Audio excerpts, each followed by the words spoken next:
자, 여러분 이어서 보겠습니다. 기본서 216페이지 여러분 펴놓으시고요. 그 다음에 자 설명을 좀 드리겠습니다. 제가 쭉 먼저 비과세 설명을 드리고 또 교재 같이 한번 더 보도록 하겠습니다. 먼저 양도소득세 비과세 대상의 종류부터 한번 봅니다. 어떤 경우에 양도소득을 비과세하느냐. 여러분 비과세라는 것은 아예 과세에서 제외하는 거죠. 과세권자가 과세권을 포기하는 게 비과세입니다. 감면은 깎아주거나 면제하는 거고요. 비과세는 우리가 비과세 해달라고 신청할 필요도 없이 아예 과세에서 제외하는데, 감면은 우리가 감면 신청서를 제출해야 되는 거고요. 자, 양도소득 비과세 종류 한번 보겠습니다. 자, 어떤 경우에 양도세를 비과세하느냐? 파산 선고에 의한 처분으로 발생한 소득 비과세입니다. 법원에서요 파산 선고를 내려요. 그러면 그 파산 선고받은 파산자의 재산은 파산재단에 속하게 되고, 그럴 때 자, 법원에서 얘 빈털털이라고 인정했는데 누구한테 양도세 부과할 거예요? 그래서 파산 선고에 의한 처분으로 발생한 소득 비과세입니다. 제목만 아시면 돼요, 얘는. 그 다음에 일정한 농지 교환, 맞바꾸는 교환으로 인한 소득, 또 일정한 농지 분할, 나누거나 합치거나 자신의 농지 일부를 주고 타인의 농지 일부를 받는 건데, 자, 이 분할, 나누거나 합치거나 분합으로 인한 소득 비과세입니다. 또 지적재수에 관한 특별법정에 따른 경계 확정으로 지적공상 면적이 감소돼서 지급받은 조정금 비과세입니다. 여러분, 여기 이제 이 특별법이 나오게 된 배경은 우리나라 지적도라는 게 일제시대 때 측량한 것을 바탕으로 돼 있고 종이로 돼 있고, 그러다 보니까 부정확하죠. 그래서 GPS로 인공위성으로 정확하게 측량하고 디지털하는 작업을 하기 위해서 이 특별법을 만들었습니다. 그래서 다시 측량을 했어요, GPS로. 그랬더니 종전보다 경계가 달라집니다. 그렇다고 해서 경계에서 달라졌다고 그래가지고 현재 그 토지 상태를 보세요. 국가에서 그냥 변동시킵니다. 야, 이거 네 거 아니야, 이거 내놔. 그래가지고 너 가져. 이런 식으로 할 수 없잖아요.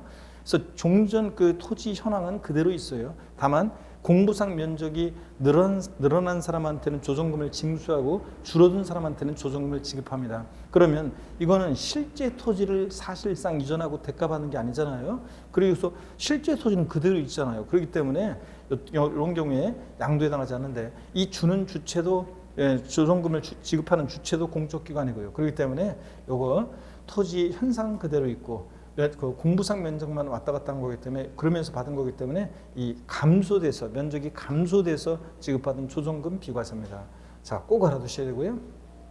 그 다음에 1세대 1주택과 그 부수토지 양도로 인한 소득을 비과세합니다. 그때 이 주택에서 비과세 대상이 되는 주택에서 고가주택은 제외합니다. 우리가 고가주택이라는 게 작년에 개정이 됐죠. 그래서 우리 교재는 여기 이 교재가 일찍 출간이 되다 보니까 개정 내용이 반영이 안 돼 있어요. 그래서 9억으로 다 돼 있는데, 그 9억 초과로 돼 있는데, 고가주택이라는 것은 작년 12월 달에 개정이 됐죠. 실지 거래가액이 얼마요? 12억 원을 초과하는 주택을 말합니다. 그래서 요거 9억으로 돼 있는 것은 교재에서 9억으로 나와 있는 것들은 나중에 여러분들이 다 알아서 12억으로 고쳐서 여러분들이 보시면 됩니다. 그래서 실지 거래가액이 12억 초과하는 주택이 고가주택입니다. 자, 이렇게 해서 양도소득 비과세 대상이 되는 소득 꼭 여러분들이 알아두시고요. 입주권에 대한 것도 있는데 제가 입주권에 대한 건 뺐어요. 자, 그리고 여기 봅니다. 농지 비과세 대상에서 농지 대토로 인한 소득, 또 법령이 정하는 일정한 농지 8년 제천 작용 농지 양도 소득은요, 이건 면제 대상이에요. 그래서 비과세 대상이 아닙니다. 그래서 시험에서 다음 소득세법상 비과세 소득이다 틀린 것은, 그래가지고 만약에 법령이 정하는 대토로 인한 농지 대토로 인한 소득 또는 제천 작용농지 양도소득 이거 나오면 얘네들을 골라야 됩니다. 얘네들은 비과세 소득이 아니라 감면 소득입니다. 자, 그래서 비과세 소득과 면제 대상 소득을 꼭 구별해서 알아두시고요. 그 다음에 계속 이어서 봅니다. 우리 1세대 1주택과 부수토지 양도로 인한 소득 비과세요.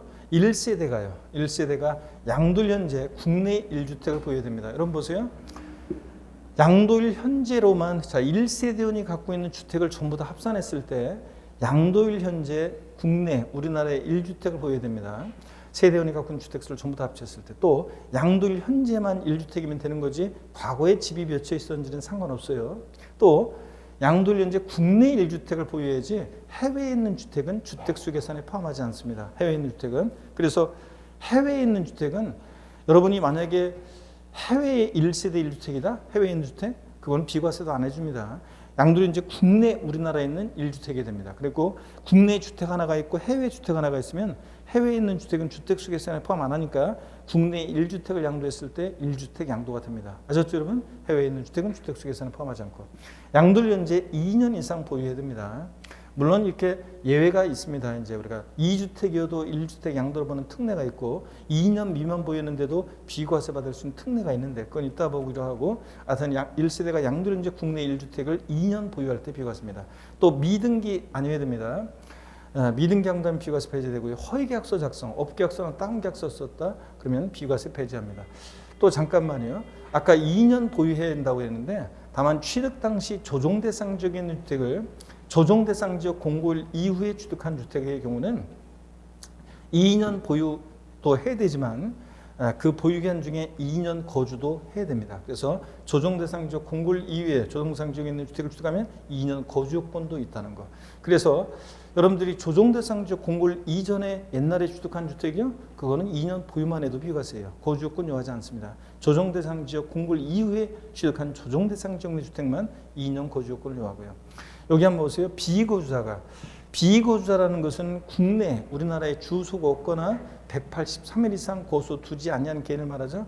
비거주자가요, 해당 주택을 3년 이상 계속해서 보유하고 그 주택에서 거주한 상태로, 여기서 말하는 거주는 전입을 말합니다. 전입. 거주한 상태로 거주자로 국내에 주소가 있거나 183일 이상 거주가 있는 거주자로 전환됐을 때는 3년을 보여야 됩니다. 여러분, 우리가 미리 말씀드리면 양도소득세 1세대 1주택 비과세는요, 비거주자가 양도될 때는 비과세 안 해줍니다. 여러분, 마돈나가 우리나라에 1세대 1주택 보유해요? 팔았을 때 비과세 안 해줍니다. 왜냐하면 거주자가 양도했을 때만 1세대 1주택 비과세를 받을 수 있어요. 우리 거주자에게 1세대 1주택이라는 것은 자산적 가치로 그것도 있지만 우리 사회와 국가의 가장 기초 단위인 가정의 보금자리적 성격이 강하기 때문에 비과세도 해주고 나중에 뭐 장기보유 통제 같은 것도 왕창 해주고 그런 거예요. 그런데 비거주자의 마돈나가 서울에 있는 부동산 주택을 팔았다? 그 사람의 보금자리는, 마돈나의 보금자리는 미국에 있잖아요. 그러니까 비거주자가 양도했을 때는 1세대 1주택 비과세 안 해줘요. 그렇기 때문에 비거주자가 국내에 있는 1세대 1주택을 비과세 받으려면 반드시 비거주자가 그 주택에서 거주한 상태로 거주하러 전환됐을 때만 자 우리가 비과세 받을 수 있습니다. 그때는 몇 년 보여야 돼? 3년이요. 어떻든 간에 이렇게 알아둡니다. 자, 그 다음에 또 보시면요, 1세대 1주택과 부소지 양도량 양도소 비과세. 1세대 1주택 비과세는 주택 양도소득만 비과세하는 게 아니라 주택과 함께 양도되는 일정 면적까지 주택 부토지 양도소득을 비과세하는데요. 그때 비과세되는 주택 부토지 범위가 개정이 됐습니다. 올해 개정세법인데 한번 보세요. 종전까지는 주택 정착 면적의 도시지역은 5배까지, 도시역 밖은 10배까지 비과세 해줬습니다. 근데 이제 올해 개정이 돼가지고 보세요. 도시지역 내 토지 중에서 수도권 정비계획법에 따른 수도권 내 토지 중에서 주거지역, 상업지역, 공업지역 내 토지는 3배까지 비과세 해줍니다. 그러니까 범위가 줄어들었죠? 비과세되는 토지 범위가. 그래서 요거 특히 주의합니다. 3배까지.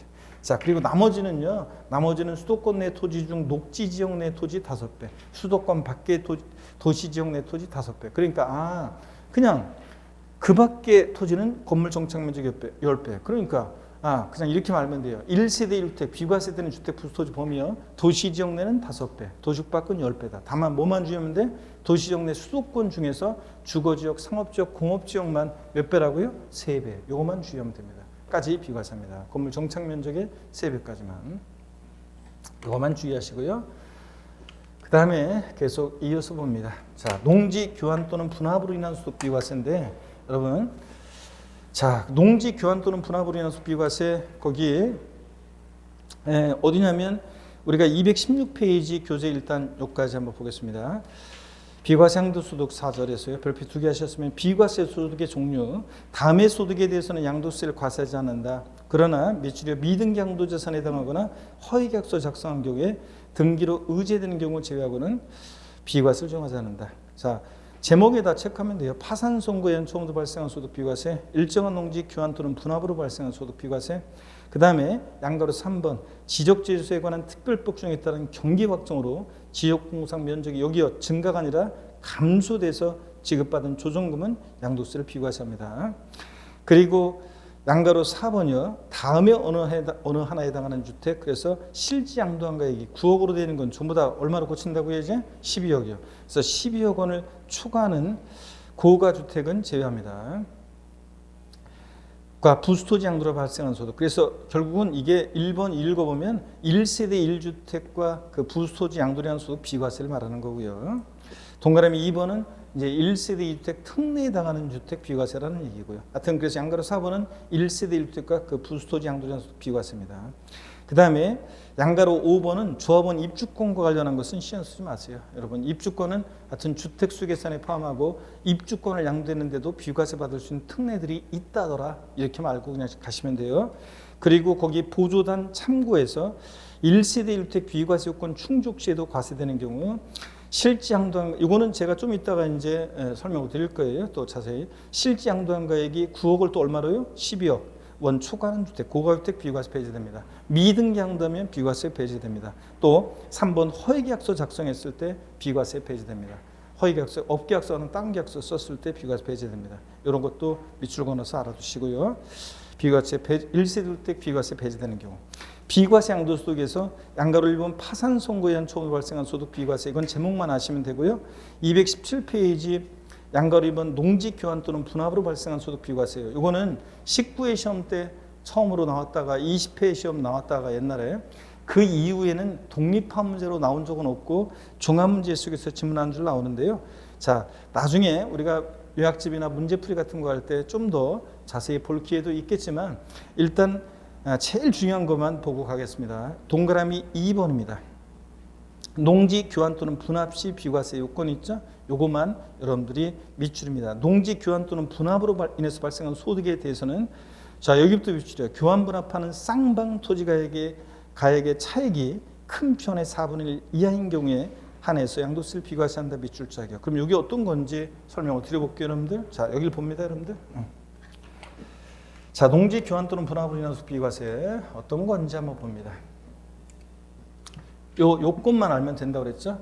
교환 분합하는 쌍방 토지 가액의 차액이 가액의 큰 편의 4분의 1 이하야 한다고 그랬습니다. 그러면 여러분 이게 어떤 건지 사례로 제가 설명을 드립니다. 여기 보세요.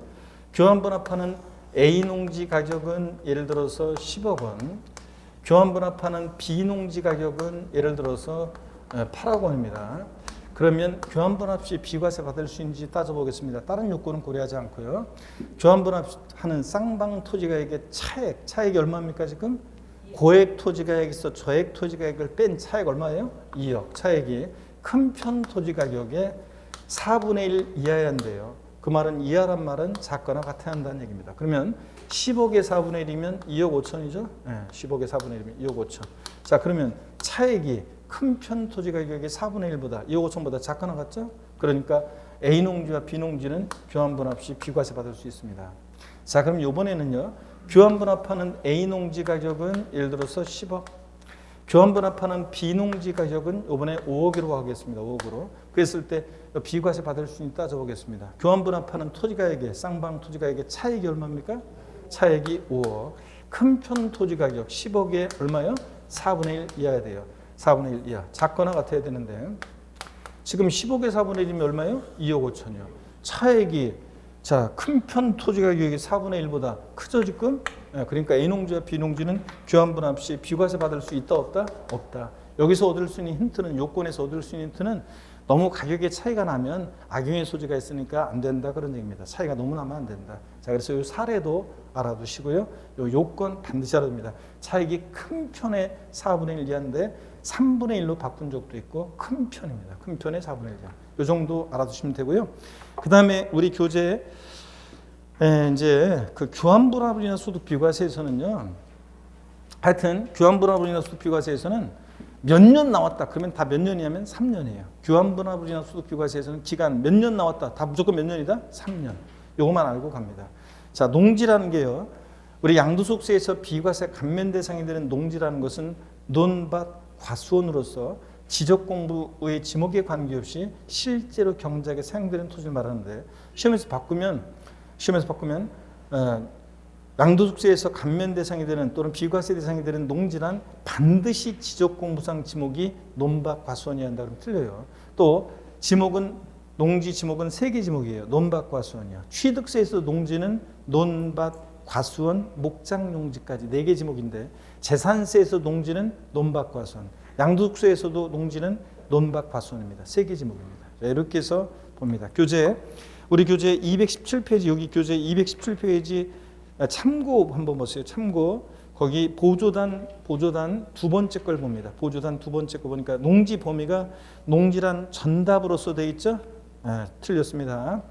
논밭, 과수원이요. 3개 지목입니다. 전답만 되어 있잖아요. 아니고 논밭, 과수원 3개 지목이라는 거. 그걸 수정합니다. 논밭, 과수원 3개 지목이고, 그리고 지적공상 지목에 관계없이 실제로 경작에 사용되는 토지로 한다. 여기까지 밑줄이요. 그리고 나머지는 읽어보시면 되고요. 자, 그러면 됐습니다. 그러면 거기 예제 문제는 옛날 19회 때 문제인데 한번 볼게요. 법령 규정에 따라서 경작상 필요에 의해서 갑소유의 A농지 가액 10억 원을 을소의 B농지 가액 Y원 미정으로 해놨네요. 와 교환하는 경우에 소득세법상 양도세 비과세 되는 것은 그랬습니다. 단 A농지 가격은 B농지 가격보다 크고 교환에 의해서 새로 주택하는 농지를 3년 이상 농지 소재지에 거주 경작한다. 자, 교환벌합이라는 비과세에서는 몇 년 나왔다? 다 3년이고요. 자, 그럼 보세요. 여기서 요건에 해당되는 게 어떤 거냐면요. 보세요.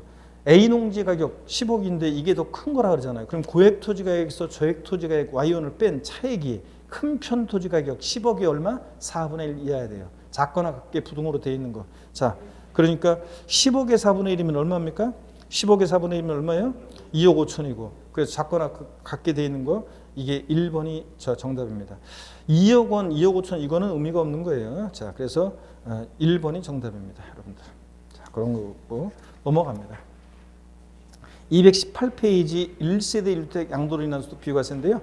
제가 이것은 이제 쭉 한번 설명을 드리고요. 교재를 대충 한번 우리가 이제 필요한 것만 보도록 하겠습니다. 자, 어떤 거냐면 여러분 여기 한번 봅니다. 자, 양도소득세요. 1세대 1주택 비과세 이제 봅니다. 이게 이제 제일 중요하죠. 또 고기 한번 드시고 스트레칭 또 한번 하겠습니다. 목 운동 다시 합니다, 여러분. 아이고, 자. 반대로 돌리시고, 허리도 좌로 우로 돌립니다. 아이고, 자, 기지개도 한번 화끈하게 다시 제끼시고, 어깨도 돌리시고요. 좋습니다, 여러분. 자, 힘내시면서 한번 보겠습니다. 이제 사회적 거리두기도 뭐 보니까 다음 주부터 다 해제되고 막 그런 것 같은데 마스크만 이제 남아 있고 그런데 글쎄요, 저는 마스크를 당분간 벗을 생각이 없어요. 거기서 저 정부에서 마스크 안 써도 됩니다. 그래도 저는 아니 강의할 때 빼놓고는 저 마스크를 당분간 벗을 생각이 없어요. 왜 그러냐고요? 몇 명대까지 떨어지면 벗을 거냐면 한 몇백 명대로 떨어질 때까지는 안 벗을 거예요, 여러분들. 자, 지하철이든 뭐 대중교통이든 사람들 많이 있는 곳에서 강의 이제 마스크 이거 해제되면 강의할 때는 이제 벗어야지. 다 강의할 때는 죽습니다, 이게. 그래가지고 벗긴 벗는데 걱정은 굉장히 됩니다. 그래서 만약에 아직 안 걸린 사람이 걸려갖고 와가지고 여기 앞에서 앉아가지고 야치 그러면 바로 나한테 직방이잖아요. 그래가지고 강의하면서 이게 불안해가지고 어떨지 모르겠어요, 일단. 자, 그래가지고 근데 어떻든 간에 최대한 하여튼 그 마스크는 실내 마스크는 아마 조금 더 여름까지는 갈 것 같고 제가 보니까 하여튼 최대한 하여튼 뭐 그렇습니다. 그리고 여러분들이 이거 해제되더라도 지하철 대중교통이라든가 사람들 많은 데서는 실내에서 마스크를 무조건 쓰세요. 바깥에 운동할 때 모르겠지만 그래서 마스크를 쓰시고 다니는 게 좋습니다. 왜냐하면 그러면 감기도 안 걸리고 좋잖아요, 여러분들. 어차피 옛날에는 마스크 쓰는 게 저도 그랬지만 옛날에는 황사니 뭐니 이런 거 마스크 안 썼어요. 그런데 지금은 마스크를 써야 되겠다 그런 생각을 강하게 합니다. 하여튼 건강 잘 챙기면서 우리가 계속 힘내야 되겠습니다. 1세대 1주택 비과세 한번 봅니다. 자, 1세대 1주택 비과세요. 자, 고가주택 제외하고 1세대 1주택과 그 부수토지 양도라는 비과세인데 1세대 1주택이라는 것은 거주자 및 그 배우자가 그들과 동일한 주소거소에서 생계를 같이 하는 가족과 함께 구성하는 1세대가 이 1세대원이 갖고 있는 주택을 전부 다 합쳐가지고 양도를 현재 국내에 몇 주택이야? 1주택을 보유한다고 했습니다.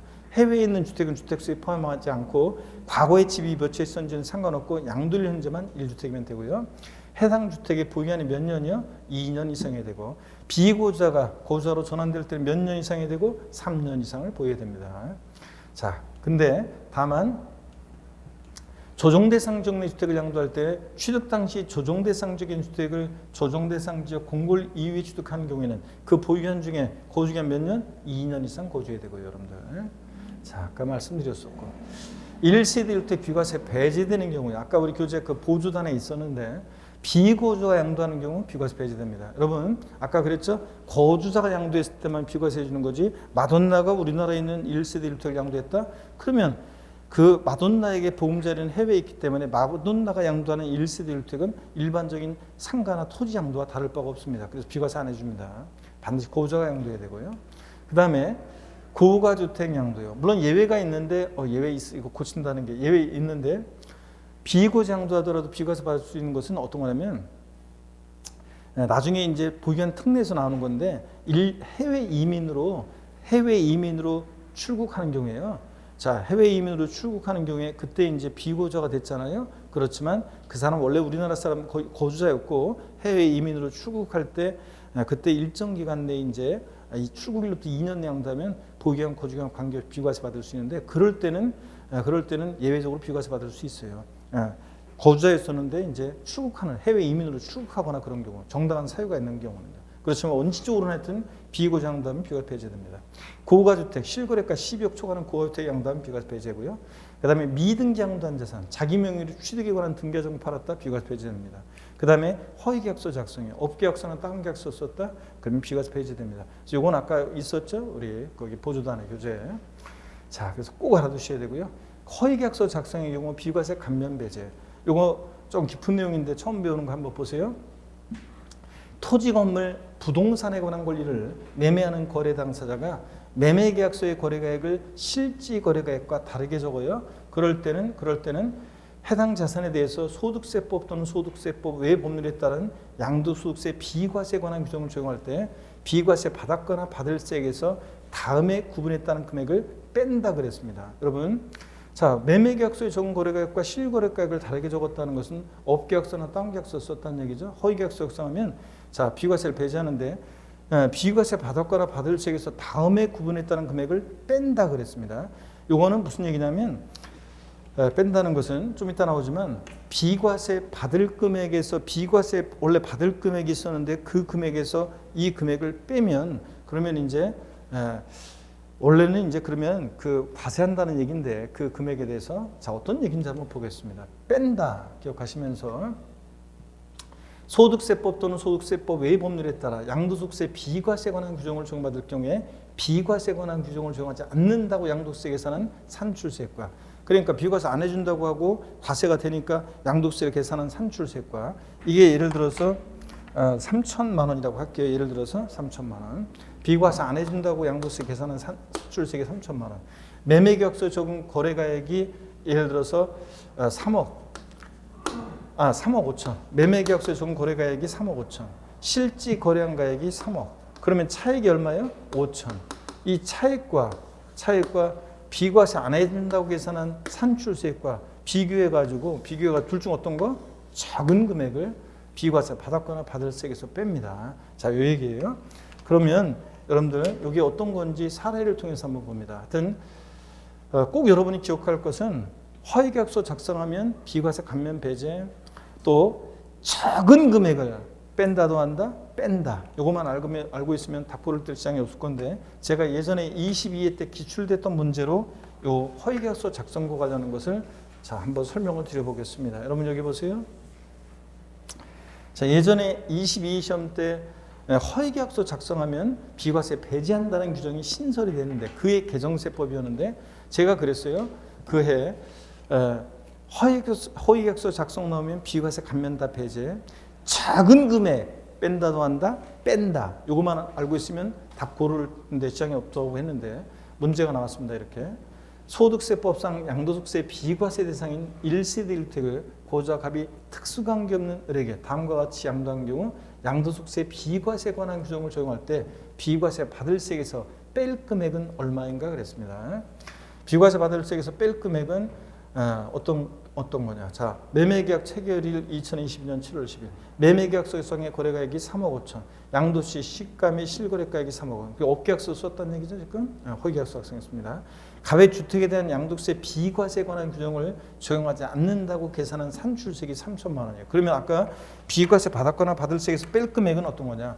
이 비과세 안 해준다고 양도세 계산한 이 산출세액과 매매계약서에 적은 거래가액과 실거래가액의 차액이요. 얼마입니까? 차액이 5천만 원. 이 차액과 비과세 안 해준다고 양도세 계산한 산출세액 3천만 원과 비교해서 둘 중 어떤 거?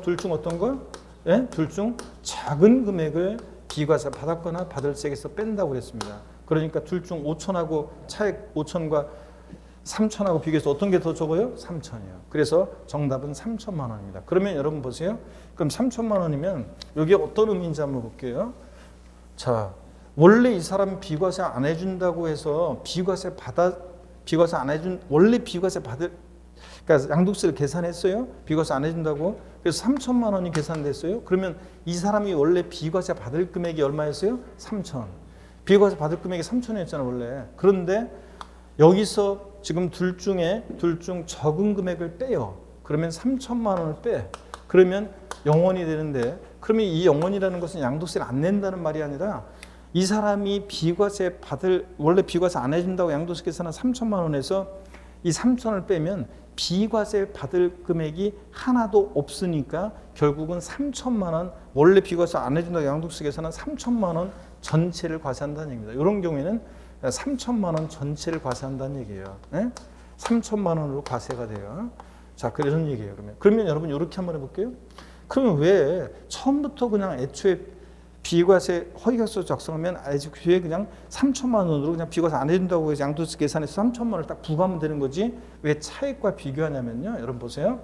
업계약서나 딴 계약서를 조금밖에 안 썼는데 전체를 책임지라고 하면 너무 억울하잖아요. 그래서 자, 그럼 조금만 한번 써볼게요. 제가 여기 만약에 업계약서 쓴 게 실제 거래한 가액 3억이고 업계약서 쓴 게 3억 5천이 아니라 이번에 이렇게 하겠대요. 3억 1천만 원으로 해볼게요. 3억 1천만 원으로. 그러면 3억 1천만 원으로 하면은 자, 차액이 얼마입니까? 실제 거래한 가액 3억하고 차액이 얼마예요? 이때는 이제 차액이 이때는 1천만 원이 되잖아요. 그럼 1천만 원으로 할게요. 그러면 비과세 요 차액과 비과세 안 한다고 계산한 산출액 3천원과 비교해서 둘 중 이때는 적은 금액이 얼마예요? 1천만 원. 그러면 1천만 원을 비과세 받았거나 받을 세액에서 뺍니다. 그러면 1천만 원을 빼. 그러면 자, 얼마가 되는 거예요? 그러면 비과세 받았거나 받을 세액에서 뺄 금액은 얼마냐? 1천만 원 빼니까 얼마예요? 2천만 원. 그러면 결국은 이 사람 2천만 원에 대해서만 과세한다는 그런 얘기입니다. 예? 이해되십니까, 여러분? 아유, 그래서 자, 조금 업계약서 썼는데 1천만 원밖에 업계약서 안 썼는데 전체 3천만 원을 무조건 과세하면 너무 억울하니까 이때는 2천만 원만 과세한다는 얘기입니다. 자, 그래서 이런 얘기예요, 여러분들. 그래서 이렇게 기출이 됐었는데 이렇게 기출이 됐었는데요. 그래서 여기 4번이 정답인데 이렇게 기출이 됐는데 저한테 배웠던 수강생분 중에는요. 자, 이런 합격 후기에 예전에 22회 시험 때 이런 일이 있었어요. 어떤 일이 있었냐면 이 계산 이렇게 문제가 출제가 되니까요. 이렇게 문제가 출제되니까 어떻게 했냐면 계산 문제라 포기하고 그냥 지나가려고 했는데 어떻게 하다가 딱 보니까 매매계약서에 적은 실지거래가액 매매계약서의 거래가액 이게 나오니까 3억 5천을 보니까 허위계약서 작성이 떠오르더랍니다. 그러면서 허위계약서 작성이 딱 스쳐 지나가면서 제 음성이 들렸대요. 작은 금액. 그래가지고 3억 5천, 3억 원, 3천만 원. 보니까 3천만 원 있어요. 그래서 아싸 4번 정답으로 고른 거죠. 근데 원래는 어떻게 써야 되는 거예요? 매매계약서의 적은 거래가 실거래가 차액하고 비교해가지고 둘 중에 적은 금액으로 했어야 되는 건데 그 수강생은 그냥 무조건 적은 금액. 아싸. 모르고 가도 답만 고르면 되죠? 이렇게 답을 고르는 수험생이 있었는데 하여튼 요 얘기 이해됩니까, 여러분? 비과세 받았거나 받을 세액에서 뺀 금액 1천만 원 예를 들어서 아까 3천 둘 중에 적은 거 3천이면 0원. 그러니까 결국은 3천만 원 전체 과세합니다. 비과세 받을 세액에서 뺄 금액이 없으니까. 자, 그런 얘기입니다. 자, 이렇게 해서 잘 모르겠으면 허위계약서 작성하면 비과세 감면 배제, 작은 금액 뺀다 더한다 뺀다 이거만 알아도 닥고는 된 지장이 없습니다. 계속 설명을 드리겠습니다. 자 보시면 양도소득세요. 보유기간 특례가 제가 먼저 한번 좀 설명을 드릴 건데 일단 교재 순수하고는 좀 다르게 돼 있어요. 제 설명의 편의상 교재 순수하고는 좀 다르게 설명을 한번 드려볼게요. 쭉 설명드리고 교재 있다 볼게요. 여러분 여기 봅니다. 자 여기를 보시면 우리가 1세대 1주택 비과세요.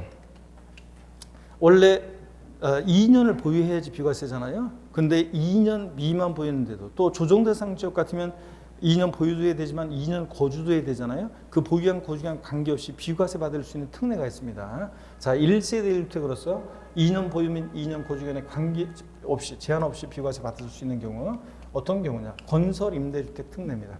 민간 건설 임대주택 또는 공공 건설 임대주택을 취득하여 양도하는 경우로서 해당 건설 임대주택 여기 포인트예요. 임차일로부터 해당 주택의 양도일까지 기간 중 세대 전원이 거주한 기간이 5년 이상이다. 그러면 보유기간 거주기간 관계없이 비과세입니다. 무슨 얘기냐면요. 여러분 여기를 보세요. 건설 임대주택이어야 돼요. 이거 처음부터 임대주택으로 건설된 건설 임대주택이어야지 매입 임대주택은 안 돼요. 내가 주택을 사가지고 임대한 매입 임대주택은 안 되고요. 우리 건설 임대주택이요. 1세대 1주택이라는 전제 하에서요.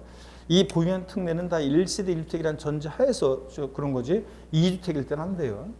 자, 건설 임대주택을 임차했습니다. 이 시점에 거주하다가요. 나중에 살 수 있는 자격이 생겨서 취득했어요. 얼마 있다가 팔아요. 자, 취득일부터 양도일까지 원래 보유기간은 양도세 보유기간은 취득일부터 양도일까지 보유기간 따져요. 이 보유기간이 2년 미만 보유했어요. 그랬는데도 비과세 받을 수 있다는 건데 그러려면 이 건설 임대주택의 임차일로부터 양도일까지 세대 전원이 거주한 거주기간이 몇 년이요? 5년 이상. 자, 임차일로부터 양도일까지 거주기간이 5년 이상일 때 세대 전원이 거주한 기간이 5년 이상일 때 취득일로부터 양도일까지 2년 미만 보유해도 비과세라는 얘기입니다. 취득일로부터 양도일까지 거주기간 5년이 아니에요. 임차일로부터 양도일까지 거주기간 5년 이상일 때. 아시겠습니까 여러분? 이때는 비과세입니다. 자, 세대 전원이 거주해야 되는데 뭐 취약이나 근무상형편이나 질병의 외양 등 그 밖에 부득이한 사유로 세대 구성원 중 일부가 거주하지 못한 경우 사유가 있으면 괜찮아요. 정당한 사유가 있으면. 하여튼 세대 전원 거주기간 5년이요. 자, 그 다음에 또 봅니다. 주택 및 부수토지 일부 전부 또는 일부가 협의매수 수용되는 경우 여러분 내가 뭐 수용당하는 걸 어떻게 해요? 2년 보유하고 싶지 않았던 거 아니잖아요. 정당한 사유가 되니까 수용으로 1세대 주택이 수용당한다. 전부 일부가 그러면 보유기간 거주기간 관계없이 비과세입니다. 다만 잔존 부분 있잖아요. 잔존 부분. 주택 부수토지 일부만 수용된 경우에 남게 된 잔존 부분은 필요 없잖아요. 그래서 잔존 부분은 수용일로부터 요거 5년 내 시간 넉넉하게 줍니다. 5년 내 양도하는 경우 비과세입니다. 짜투리 안 팔려가지고 이런 것들은. 수용도 보유기간 거주기간 관계없이 비과세. 또 해외 이주요. 해외 이민으로 세대 전원이 출국하는 경우 양도소득세 안 내려고 이민 가는 사람 못 봤잖아요. 이민이 얼마나 어려운 건데. 그러니까 해외 이민은 2년 미만 보유에 대한 정당한 사유가 된다고 봅니다. 근데 주의할 것은 출국일 현재 1주택이고 출국일로부터 2년 내 양도했어야 돼요. 그런 거지. 요거 잘 보세요. 양도일 현재가 아니라 출국일 현재 1주택이고 출국일부터 2년 내 팔았어야 됩니다. 그러니까 사례 문제라면 잘 보셔야 돼요. 2년 내 출국일부터 2년 내 팔았는지를. 그래서 시험에 나왔던 것이 한번 최근에 출국일로부터 3년이 되는 때 양도한 경우에 보유기간 관계없이 비과세한다. 아닙니다. 출국일로부터 몇 년 내? 2년 내 양도해야 됩니다.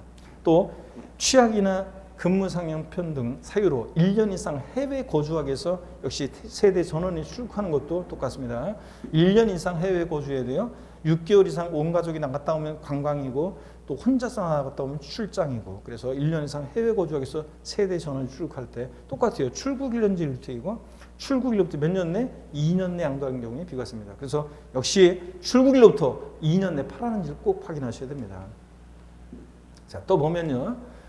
1년 이상 거주하던 주택을 보유 아니고 거주하던 주택을 취약, 질병에 의한 근무상형편, 사업상형편 부득이한 사유로 인정 안 해요.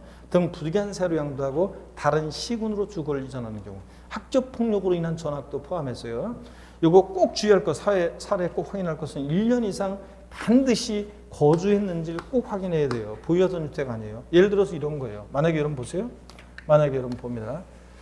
만약에 서울특별시, 일단 만약에 강원도 원주시예요. 강원도 원주시에 1세대 1주택이 있습니다. 1세대 1주택이 있는데요. 강원도 원주시에 1세대 1주택인데 이게 만약에 1년 6개월 보유했어요. 1년 6개월 보유. 2년 보유를 못했어요. 그래도 비과세 받을 수 있는데요. 1년 이상 거주하던 주택을 취약이나 질병의 요양, 근무상형편, 사업상형편 안 되고 학교폭력으로 인한 전학 같은 부득이한 사유를 양도하고 예를 들어서 다른 시로 서울특별시로 주거를 이전한다. 세대 전원이. 그러면 요 강원도 원주시 1세대 주택은 2년 미만 보유에서 비과세입니다. 근데 사례 문제에서 잘 보셔야 돼요. 만약에 6개월, 10개월 거주하던 주택이었다. 그럼 비과세 못 받아요. 아시겠습니까, 여러분? 이거 꼭 확인합니다. 1년 이상 거주했던 주택이 있어야 됩니다. 이런 부득이한 서류 양도하는 거. 실생활에서도 많이 벌어지는 거니까 잘 여러분들이 알아두셔야 되겠습니다. 자, 그 다음에 계속 이어서 보겠습니다. 거주기한의 제한을 받지 않는 경우 거주자가 조정대상 지역 공고가 있은 날 이전에 만약에 매매계약을 체결하고 계약금을 지급한 사실이 증빙서류에서 확인이 되면요. 그러면 우리가 조정대상 지역 내 1세대 주택은 보유기한 중에 2년 거주해야 되잖아요. 근데 거주기한 상관없습니다. 그래서 여러분들이 조정상 지역으로 공고가 지정이 됐는데 그 공고를 이전에 매매계약 체결하고 계약금 지급한 사실이 입증이 되면 그 주택은 2년 보유만 해도 비과세입니다. 거주기한 요건을 요하지 않습니다. 아셨죠, 여러분? 이런 것들입니다. 자, 그러면 요까지 내용을 일단 쭉 한번 볼게요. 우리 교재에서 다 보지는 않고 제가 주요한 내용만 일단 보겠습니다. 218페이지 봅니다. 218페이지 개요요. 1세대 1주택이란 1세대가 양도연재 1주택만을 보유하고 있고 그 주택의 보유기한이 2년 이상, 조정대상 지역에 있는 주택일 때는 보유기한이 2년 이상이면서 다주택자는 최종 1주택만을 보유하게 된 날로부터 2년 이상을 보유하게 된 경우에 그 보유한 중 거주기한이 2년 이상인 것을 말합니다. 하여튼 다주택의 경우는 제가 좀 이따 설명드릴게요. 다주택자는 최종적으로 1주택이 된 날부터 2년을 보여야 되는데 어떤 의미인지는 이따 보고요. 자, 그 다음에 다만 다음 중 어느 하나에 해당하는 주택에 대해서는 거주 요건을 요하지 않고 보유기한 2년 이상인 것을 말한다. 그래서 동그라미 1번, 2번은 결국은 조정대상 지역 이거는 2017년 요거로만 8월 2일 이전에 취득한 주택으로만 되어 있는데 이건 서울 같은 데가 이제 해당되는 거고 조정대상 2017년 8월 1일 이전에 취득한 주택 뿐만 아니라 조정대상 지역 공고일 이전에 매매계약 체결하고 그러면 거주권을 요하지 않습니다. 그래서 이거 신경 쓰지 마세요. 날짜는 신경 쓰지 마세요. 서울 같은 데는 서울은 요게 맞는데 나머지 지역은 제가 아까 얘기한 대로 조정대상 지역 공고 있은 날 이전에 매매계약 체결로 이런 식으로 알아두면 되지 2017년 8월 2일 이전에 뭐 어쩌고 이렇게만 알아두면 안 돼요. 서울은 맞는 얘기지만 여기 다른 지역은 늦게 조정상적으로 공고가 된 지역은 여기 이거에 해당되지 않습니다. 그래서 조정상적 공고가 있은 날 이전에 이렇게 알아주셔야 돼요. 동그라미 1번, 2번은 그러니까 조정상적 공고를 이전에 취득한 주택으로 알아두셔야지. 요거 2017년 8월 2일 요거 아니에요. 이건 서울만 해당되는 거고 서울 같은데 처음에 서울하고 그 몇몇 지역들 조정상적 공고일 날 때 그때 그 몇몇만 지역만 해당되는 거지 전체가 다 해당되는 건 아니에요. 그 다음에 참고해 보니까 1세대 1주택 비과세권 충족 시에도 과세되는 경우 1번의 실거래가액 9억으로 되는데 얼마로 고쳐요? 12억 초과하는 고가주택의 경우 비과세 배제되고 2번 미등기 양도재산 배제된다고 그랬고요. 그 다음에 3번 토지를 매매하는 거래당사자가 매매계약서의 거래가액을 토지뿐만 아니라 이게 토지 건물 부동산에 관한 권리 세 가지가 다 돼요. 토지 건물 부동산에 관한 권리를 매매하는 거래당사자가 매매계약서의 거래가액을 실지 거래가액과 다르게 적었을 때 이거 세 번째 줄이에 대해서는 소득세법에 따른 양도세 비과세에 관한 규정을 적용할 때 비과세 받을 세액에서 비과세에 관한 규정을 적용하지 않는다고 계산한 산출세액과 매매계약서의 적용거래액과 실거래액 차액 중에서 어떤 거? 작은 금액을 뺀다 더한다? 뺀다. 쫙 밑줄이고 적은 금액 뺀다. 허위계약서 역상하면 비과세 감면 배제다. 이렇게 딱 세 가지 알아둡니다. 자세한 사례는 아까 소개해드렸어요. 의미는. 그리고 양가로 2번 양도당시 주택의 소유자는 1세대일 거. 그래서 1세대에 관한 거 쭉 읽어보세요, 여러분들이. 219페이지 2번 배우자 없이 1세대가 가능한 경우, 원래 배우자 없이도 단독 세대 구성할 수 있는 경우가 있는데 참고적으로 봅니다. 배우자가 사망하거나 이혼한 경우 어쩔 수 없잖아요. 죽고 없어서 이혼해서 단독 세대 구성할 수 있고. 자, 거주자의 나이가 몇 세요? 30세 이상. 노초는 노총각 세대 분류할 수 있습니다. 디귿번 종합소득, 퇴직소득, 양도소득이 국민기초생활보장법에 따른 기준 중위 소득 40% 이상으로서 앤드 소유하고 있는 주택 토지를 관리 유지하면서 앤드 독립된 생계를 유지할 수 있는 경우에 30세 안 됐어도 이건 이런 일정한 소득이 있으면 세대 분류할 수 있습니다. 기준 중위 소득 40%, 뭐 요거까지는 못 외우더라도 그냥 일정한 소득세법상 소득이 있으면 세대 분류할 수 있습니다. 여러분 절 보세요. 옛날에 2000년대 중후반에 경기도 평택에서 제가 강의한 적이 있었는데 28세 어떤 미혼 여성 수강생이 물어봤어요. 미혼 여성 수강생이. 제가요, 저희 부모님하고 같이 제가 살고 있는데요. 같이 이제 주소에 두고 같이 살고 있는데 만약에 제가요, 직장 생활해가지고 조그만 아파트 하나 지금 사놓은 게 있거든요. 제 명의로요. 제가 직장 생활해서 아파트 조그만 거 하나 사놨어요. 그랬는데 2000년대 중후반에. 근데 제가 그러면 주소를 달리하면 세대를 분리해서 제가 이 주택 이거 팔 때 1세대 1주택 비과세 받을 수 있다는 건가요? 네, 그렇습니다. 네, 일정한 소득세법상의 소득이 있으니까 세대 분리 가능합니다. 30세 안 됐어도요. 자, 그래서 제가 항상 결혼 안 한 미혼 남성 수강생들한테 항상 하는 얘기가 있습니다. 어떤 여자하고 결혼해야 되느냐? 이런 지금 뚝순이하고 결혼해야 됩니다. 이런 여자하고 결혼해야지. 자, 그냥 월급이라도 꼬박꼬박 갖다 주고 그러면 나중에 어느 날 나 모르게 분양권 뭐 사서 팔고 뭐 하면서 돈 벌고 나도 모르게 아파트 하나 사놓고 막 이럴 여자입니다. 그쵸, 여러분들? 그러니까 이런 여자 결혼을 항상 얘기합니다. 그래서 얼굴만 따지면은 이런 여자는 나중에 나중에 이제 나중에 시간이 흘러서 퇴근길에 전화가 와요. 어느 동네로 나와보라고 그래서. 그래서 왜 그러냐고 그랬더니 나와보면 안 된다고 그래서 갔더니 그 동네에서 아파트 단지에서 갑자기 제 손을 잡으면서 여보 그동안 돈 버느라 고생 많았어. 내가 당신 모르겠지? 저기다 아파트 하나 사놨어. 그러면서 열쇠 쥐어줄 여자라고 그랬잖아요. 근데 얼굴만 너무 따지면서 결혼하면 안 되는 게 미혼 남성 수강생 여러분들. 얼굴은 결혼해서 오래 살다 보면 있죠. 서로 얼굴을 자주 정확히 볼 일이 없어요. 그래서 집에서 들어와도 이렇게 퇴근해서 인사하고 그럴 때도 대충 보고 인사하고 막 이렇게 하면서 오빠 하고 씻고 뭐 하고 그럽니다. 그 다음에 거실에서 소파에 앉아서 대화가 이루어지긴 하는데 TV를 보면서 대화가 이루어지지 얼굴 보면서 대화할 일이 별로 없어요. 식탁에서도 대화가 이루어지는데 반찬을 보면서 대화가 이루어지지 얼굴 자세히 보면서 대화가 이루어질 일이 없으니까 얼굴 너무 따지지 말고 재테크에 부동산이나 이런 쪽에 어떤 감각이 있는 그런 여자나 남편하고 결혼을 하면 그런 여자나 그런 남편하고 배우자를 선택하면 진짜 돈 법니다. 부부 중에 둘 중에 한 사람이라도 재테크에 이렇게 뭔가 감각 있는 사람하고 결혼하면 똑같이 돈 벌어도 이 경제력 차이가 엄청납니다, 여러분들. 그러니까 그런 얘기 말씀을 드립니다. 자, 이렇게 해서 이런 경우에는 배우자 없이도 단독 세대 구성할 수 있는 경우도 있다. 그 다음에 양가로 3번 양도당시 1주택일 것.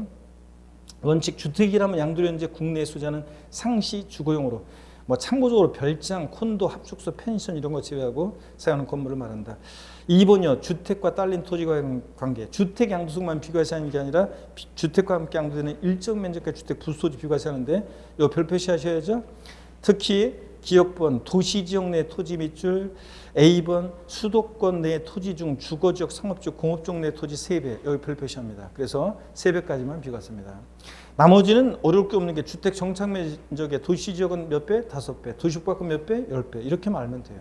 자, 이렇게 해서 특히 요거 수도권의 도시, 주거지역, 상업지역, 공업지역은 3배까지만 비과세다. 요거 별 표시하고요. 나머지 주택의 판정이나 이런 것들은 나중에 요약집이나 문제집 하면서 슬슬 이제 추가해서 보시면 됩니다. 자, 잡다한 것들은요. 넘어갑니다. 221페이지 우리 교재는 1세대 2주택에 대한 비과세 특례가 나오는데 요거는 제가 살짝 좀 이따가 간단하게 알려드릴게요. 일단 어디로 가냐면 224페이지 보유기간 특례를 보겠습니다. 224페이지 보유기간 특례. 자, 오히려 이런 것이 시험 문제 내기가 오히려 더 좋아서 이런 걸 또 낼 수도 있어요. 224페이지 보유기간 특례입니다. 다음의 경우에는 2년 이상 보유나 조정상적 같으면 2년 이상 거주 요건 제한받지 않고 비과세 받을 수 있는 경우인데, 동그라미 1번 건설 임대주택의 양도요. 자, 아까 설명드렸죠? 매입 임대주택은 안 되고 건설 임대주택이요. 거기 보니까요, 그 숫자가, 자 보세요. 민간 임대주택에 관한 특별법에 따른 민간 건설 임대주택 또는 공공건설 임대주택을 취득하여 양도하는 경우로서, 여기부터 밑줄입니다. 세 번째 줄, 해당 건설 임대주택의 임차일로부터 해당 주택의 양도일까지 기간 중 세대 전원이 거주 밑줄, 가로는 생략하고 아래로 두 줄 내려와서 한 기간이 5년 이상인 경우 보유기간 제한받지 않고 비과세한다. 밑줄 자기요. 그래서 이건 보유기간뿐만 아니라 사실은 2년 거주 요건, 거주기 2년 거주 요건도 제한을 받지 않는 건데, 하여튼 건설 임대주택 임차일로부터 양도일까지 거주기간 몇 년? 5년 이상일 때 세대 전원이요. 그리고 2번 공공사업용 양도, 1세대 주택의 전부 일부가 수용당했을 때 보유기간 거주기간 강제 비과세고, 다만 세 번째 줄, 양도일 또는 수용일부터 5년 내 양도하는 잔존주택 및 부소지 포함, 즉 일부 수용의 경우에 잔존 부분 5년 내 양도하는 비과세고요. 국외 이주요. 기업번 해외 이주법에 따른 해외 이주로 세대전이 출국하는 경우에 밑줄이고, 출국 1년제 1주택이고 출국 1년부터 몇 년 내? 2년 내 양도하는 경우에 하한다는 거 밑줄이요. 그래서 반드시 사례 문제라면 출국 1년부터 2년 내 파란지 꼭 확인하셔야 돼요. 그 다음에 니은번 1년 이상 계속해서 국외 거주를 필요한 취약이나 근무상편으로 세대전이 출국 밑줄이고, 똑같아요. 이것도 출국 1년제 1주택이고 맨 마지막 제줄 출국 1년부터 역시 몇 년 내? 2년 내 양도해야 한다는 거 밑줄입니다. 225페이지 부득이한 사유로 양도요. 취약, 질병에 의한 근무상여편, 거기다 돼지꼬리 땡냐에서 사업상여편 안 돼요. 사업상여편 안 되고 근무상여편. 사업상여편은 악용의 소지가 있기 때문에 안 됩니다. 학교폭력으로 인한 전학을 위해서 1년 이상 거주한 주택, 이게 포인트라고 했죠? 1년 이상 거주하던 주택을 세대 전원이 다른 시군으로 주거 이전함으로 양도할 때 비과세입니다. 이거. 자, 그래서 1년 이상 거주했는지를 꼭 확인하셔야 돼요. 사람 문제 나오면 10개월 거주하던 주택 안 돼요. 꼭 확인합니다. 그러면 아까 강원도 원주시 1세대 주택인데 1년 6개월 보유, 2년 보유를 못했어도 비과세입니다. 1년 이상 거주했던 주택이면 10개월 거주한 주택 안 되고. 부득이한 사유 읽어보시고요. 그 다음에 거주기한의 제한을 받지 않는 경우에서, 거기 거주기한 제한 받지 않는 경우에서 참고해서 여러분 있죠? 어떤 게 개정이 됐냐면 그 1번 있죠? 1번은 삭제가 됐습니다. 1번은 지워버립니다. 1번은 삭제가 됐으니까 지워버리고요. 1번은 삭제가 됐으니까 아예 삭제 없애버리고요. 그 다음에 2번만 남겨놓으세요. 이거 아까 거주자가 조정대상지역 공고 1 이전에 매매계약 체결하고 계약금을 집한 사실이 증빙서류에서 확인되면 이거 거주기한 관계없이 2년 보유만 해도 비과세라고 했죠. 조정상지역 공고 1 이전에 매매계약 체결하고 계약금을 집한 경우가 입주 확인될 때 이거요. 됐습니다. 1번 아예 지워버리고 삭제됐고요. 그 다음에 다시 앞으로 갑니다. 여러분 어디로 가시냐면 1세대 주택 특례인데 221페이지요. 221페이지 양가로 4번 1세대 2주택 비과세 특례입니다. 요게요 여러분 굉장히 복잡하게 돼 있어요. 그래서 굉장히 복잡하게 돼 있어 가지고 사실은 굉장히 복잡하게 돼 있는데 자 일단은 펴놓고요. 제가 아까 보유기간 특례에 관해서 조금 더 한번 말씀드립니다. 우리가 보유기간 그러면 일반적으로 당해자산 취득일로부터 양도일까지로 하는데, 다만 아까 우리 교재에 살짝 나왔던 건데 2주택 이상을 보유한 1세대가 1주택 외의 주택을 모두 처분한 경우에는 처분 후 1주택을 보유하게 된 날부터 보유하는 기산한다. 이게 무슨 얘기인지, 이거 예외가 많고 막 그래서 복잡하기 때문에 이것도 자세한 것은 여러분들이 모르셔도 돼요. 이 정도만 대충 알아두면 되는데, 여러분 보세요. 이게 어떤 거냐. 너무 복잡하게 할 필요는 없고요. 원래 예외가 많아가지고. 자, 여기 봅니다. 이게 어떤 거냐면 예를 들어서 여기 한번 보세요. A주택과 B주택이 있어요. 1세대가 있는데요. A주택은 2019년 만약에 2019년 4월 달에 취득을 했고요. 자, B주택은 2019년 예를 들어서 10월 달에 취득을 했던 거예요. 근데 이 B주택을 2022년 예를 들어서 3월 달에 양도를 합니다. 자, 그랬을 때 양도하면 당연히 이 주택은 1세대 2주택 양도로서 당연히 이거 이제 과세가 됐었고요. 이거 과세가 됐고요.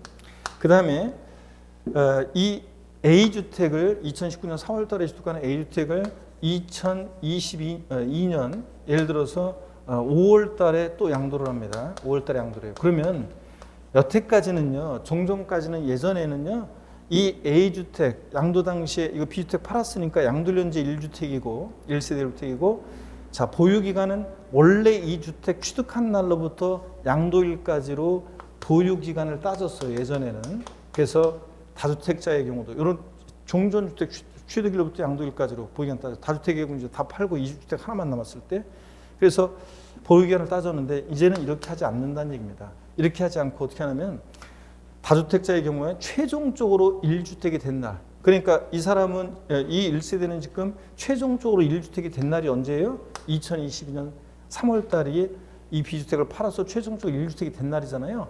이때부터 보유기간을 따져요. 보유기간은 이때부터 계산합니다. 최종적으로 1주택이 된 날로부터, 자, 계산해가지고 이때부터 몇 년을 보유해야 돼? 2년 보유를 해야 돼요. 자, 그러니까 2024년 3월 달이나 돼야지 2년 보유가 되는 거예요. 그러니까 이 사람이 A주택을 2020년 5월 달에 양도했을 때 이거 어떻게 한다고? 2년 보유를 못했기 때문에 어떻게 한다? 과세합니다, 여러분. 이해되십니까, 여러분? 옛날에는 종전 취득일로부터 이렇게 해가지고 요 주택 팔았을 때 자, 2년 보유했으니까 비과세였었는데 이렇게 한다는 얘기입니다, 지금. 자, 한 번만 이렇게 이해하면 됩니다. 자, 그래서 다주택의 경우 보유기간 기산 예외가 있어요. 일식 2주택이라든가 예외가 있는데 그런 거 신경 쓰지 마세요. 자, 예외 있는데 신경 쓰지 마세요. 자, 이거 예외는 신경 쓰지 말고 더 이상 신경 쓰지 말고 됐습니다. 1세대 1주택 특례 비교요. 자, 그래서 주택이 거기 221페이지에 주택이 두 채인데 그중에 먼저 양도한 주택에 대해서 1세대 1주택 양도로 보는 특례가 이제 쫙 나오는데 저를 한번 보세요, 여러분들. 요거는 바로 그냥 간단하게 이렇게만 제가 설명드릴게요. 여기 보세요. 주거 이전을 목적으로 한 일시적 1세대 1주택이요. 종전주택 취득 후 1년 경과된 후에 다른 주택을 취득하고 다른 주택 신주택 취득일로부터 원칙적으로 3년 내 양도하면 1세대 1주택 양도를 봅니다. 종전주택을 양도했을 때. 근데 둘 다 조동상적이 있을 때는 1년 내 종전주택을 양도할 때 1세대 1주택 양도를 봅니다. 자, 어떤 얘기인지 한번 볼게요, 여러분들. 요거는 어떤 거냐면 여기를 봅니다. 자, 어떤 거냐면 자, 예를 들어서 여러분 보세요. 자, 우리 종전주택을 갖고 있는데 이거 팔고요. 이사 가려고 이제 신주택 취득하는 경우인데 종전주택 취득 후 1년 경과된 후에 인터벌이 1년 이상이 돼요. 넘어야 돼요. 1년 경과 후에 신주택을 요 새로운 신주택을 취득했어야 됩니다. 취득하고요. 자, 그래야 되는 거지. 집 하나 샀는데 일식 2주택 특례 적용받을 때요. 종전주택 샀는데 한 10개월 있다가 1년 내에 10개월 있다가 신주택 샀어요. 안 돼요. 그럴 때는 1년 지나야 돼요. 그리고 신주택 취득일로부터 종전주택을 원칙적으로 3년 내 양도를 하면 주택이 두 채지만 이 종전주택 양도했을 때 1세대 1주택 양도를 보아서 비과세 규정을 적용합니다. 무조건 비과세는 아니고 종전주택 2년 보유나 거주 요건 같은 거 필요하면 그걸 갖췄어야 돼요. 어떻든 간에 1세대 1주택 양도를 봅니다. 자, 그래서 요거. 근데 다만 종전주택도 만약에 조정 대상 지역에 있고 그 다음에 신주택도 조정상 지역이다. 만약에 둘 다 조정상 지역이다. 이것도 신주택도 조정상 지역이다. 둘 다. 그럴 때는 둘 다 조정상 지역일 때는 몇 년 내? 1년 내. 자, 이 종전주택을 처분해야 되고 신주택 취득일로부터 종전주택 1년 내 처분해야 되고 그 다음에 이 신주택으로 세대 전원이 이사로 신주택 취득일로부터 1년 내 이사도 오고 그 다음에 주민등록 전입도 되어 있어야 돼요. 자, 그래야지 비과세입니다. 자, 그래서 주거 이전을 목적으로 일시적 1세대 주택. 근데 사실은 이게 취득 시기에 따라서 굉장히 이게 복잡해요, 원래는. 그래서 시험 문제 출제자가 출제하기가 이거 일시적 2주택은 지금은 출제하기가 애매해요. 출제하기가 좀 그래요. 이게 언제 취득했느냐에 따라서 여기 기간이 좀 달라질 수도 있고 막 그래서 복잡하기 때문에 어떻든 간에 실생활에서 중요하니까 이 정도 알아야 됩니다. 종전주택 취득 후 1년 경과된 후에 신주택 취득해야 되고 신주택 취득으로부터 종전주택을 몇 년 내? 3년 내 팔면 비과세다. 단 둘 다 조동상적이 있을 때는 몇 년 내? 둘 중에 하나라도 조동상적이 있지 않으면 3년 내고요. 둘 다 조동상적이 있을 때는 몇 년 내? 요거 1년 내 양도해야 한다. 둘 다 조동상적이 있을 때는. 자, 요거 알아두시면 됩니다. 신주택 먼저 팔면 안 돼요. 종전주택을 먼저 팔아야 됩니다. 그 다음에 노부모 60세 이상의 직계존속을 동구봉역하기 위해서 세대 합쳤을 때 효도 과정이 불이익받으면 안 되겠죠? 그랬을 때 합가한 날부터 몇 년 동안 몇 년 내? 10년 내 아무거나 둘 중에 꼭 부모주택 먼저 양도해야 되는 거 아니에요? 아무거나 먼저 양도하는 주택 1세대 양도를 봅니다. 혼인함으로 1세대 2주택이 됐을 때 남자가 장가오면서 집 한 채, 여자가 시집 오면서 기특하게 집 한 채, 이럴 때는 혼인한 날부터 몇 년 내? 5년 내 먼저 양도하는 주택 1세대 주택 양도를 봅니다. 가로놓기로 시험에 나온 적이 있고요, 최근에. 그 다음에 또 수도권 밖에 소지하는 주택 특례는 취약이나 질병의 요양이나 근무상용편으로 지방에 내려갈 일이 있어요. 그럴 때 세금 걱정하지 말고 지방주택 사라는 얘기입니다. 자, 수도권에 일반주택이 있고 이런 사유로 수도권 밖에 주택을 취득해서 1세대 2주택이 됐을 때 사유 해소일, 사유가 해소됐을 때는 취약이나 질병의 요양이나 근무상용편 같은 사유가 해소됐을 때는 사유 해소일부터 3년 내 어느 주택을 먼저 팔아야 되냐 포인트예요. 일반 주택을 먼저 팔았어야지 수도권 밖의 주택을 먼저 팔면 과세입니다. 이거는 어떤 주택을 먼저 하느냐 포인트고. 그 다음에 또 봅니다. 상속으로 인한 1세대 2주택은요. 자, 상속 개시 당시에 일반 주택이 있었어야 돼요. 주택을 상속받았는데 나중에 일반 주택 산 건 안 돼요. 상속 개시 당시에 일반 주택이 있고 주택을 상속받아서 1세대 2주택이 됐을 때 내 의지로 2주택 된 거 아니잖아요. 그러니까 혜택을 줘야죠. 그래서 상속으로 1세대 2주택이 됐을 때는 어느 주택을 먼저 양도하냐가 포인트예요. 양도시기 제한 없어요. 몇 년 내 양도한다 제한 없는데 일반 주택을 먼저 양도할 때 1세대 주택 양도를 보는 거지 상속받은 주택 먼저 양도하면 과세입니다. 농어촌 소재 주택과 일반 주택이 있을 때, 등록 문화재 주택과 일반 주택이 있을 때 똑같아요. 일반 주택을 먼저 양도해야지 농어촌 주택이나 등록 문화재 주택을 먼저 양도하면 과세입니다.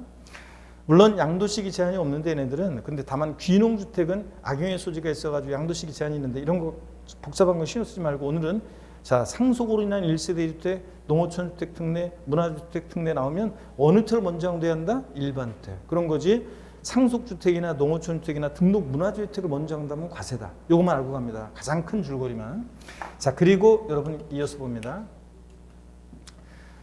장기 임대주택이나 장기 가정, 제가 이것도 고친다는 게 가정을 또 안 고쳤네. 가정, 이제 범위를 확대해가지고 가정은 지워버리고 장기 어린이집 주택이나 자, 이런 것들은 요건이 복잡하기 때문에 이거 시험에 나올 가능성이 낮아요. 실무적으로 중요하지만 복잡해가지고 나올 가능성이 낮으니까 한번 보세요, 여러분들. 장기 어린이집 주택이나 장기 임대주택은요. 그리고 일반 주택이 있어요. 그럴 때는 일반 거주주택을 먼저 양도할 때 1세대 주택 양도를 보는 거지. 장기 임대주택이나 장기 어린이집 주택을 먼저 양도하면 과세입니다. 근데 특이하게도 조정 대상 지역이 아닌데도 이 거주주택 먼저 양도하면 1세대 주택 양도를 보는데 이 거주주택은 보유기간 중에 조정상 지역이 아니어도 2년 이상을 거주해야지만 비과세 받을 수 있습니다. 이런 겁니다. 나중에 이 정도만 오늘 알고 갑니다. 얘네들 자세한 것은 됐어요. 이 정도만 알고 갑니다. 자, 그러면 됐고요. 거기 교재 한번 보겠습니다. 221페이지 양가로 4번 1세대 2주택 비과세 특례 주거 이전을 목적으로 한 2주택 나와 있죠. 너무 복잡하니까요. 자, 보세요.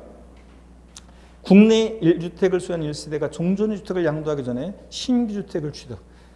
저 밑줄이요. 함으로써 일식 2주택이 된 경우 종전의 주택을 취득한 날로부터 1년 이상이 지난 후 신주택 취득했어야 되죠. 취득하고 다음에 따라 종전주택을 양도할 때 1세대 주택으로 비과세한다. 밑줄이고 기억번 원칙적으로 몇 년 내? 3년 내 신주택 취득일로부터 3년 내 종전주택을 양도해야 되고 니은번은 복잡하게 되지만 둘 다 조동상적에 있을 때는 몇 년 내? 1년 내 양도해야 한다는 거. 요거 둘 다 조동상적에 있을 때는 1년 내. 그리고 거기 복잡하게 되는 거 신경 쓰지 마세요. 하여튼 1년 내 양도해야 합니다. 1년 내. 그래서 A번 쭉 내려와서 A번 신주택 취득일부터 1년 내 그 주택으로 세대전 이사. 그 다음에 B번 신주택 취득일부터 1년 내 종전주택 양도요. 그래서 1년 내 양도해야 한다는 거. 둘 다 조동상적에 있을 때는. 니은번 보세요. 첫 번째 줄 동그라미 니은번에 양가로 4번 동그라미 니은번의 첫 번째 줄 종전주택이 조정상적에 있는 상태에서 조정대상 지역에 있는 신규주택을 취득 밑줄 그리고 이런 때는 몇 년 내? 1년 내. 동그라미 A번 B번에 1년 내에 자 양도해야 되고 종전주택을 또 신주택으로 취득일로부터 1년 내 이사도 오고 주민등록 전입이 돼야 된다. 이런 얘기예요. 상속으로 인한 1세대 2주택, 그 다음에 쭉 나와 있죠. 여기 길게 나와 있는 혼인으로 인한 1세대, 상속으로 인한 1세대 2주택, 직계존속, 동거분양으로 인한 1세대 2주택, 혼인으로 인한 1세대 2주택 쭉 다 설명드렸는데 그냥 제가 설명드린 아까 표 내용만 아시면 돼요. 여러분들이 핵심 요약 정리 다운 받으시면 거기 표에 나와 있어요. 그거만 기간만 알면 돼요. 됐습니다.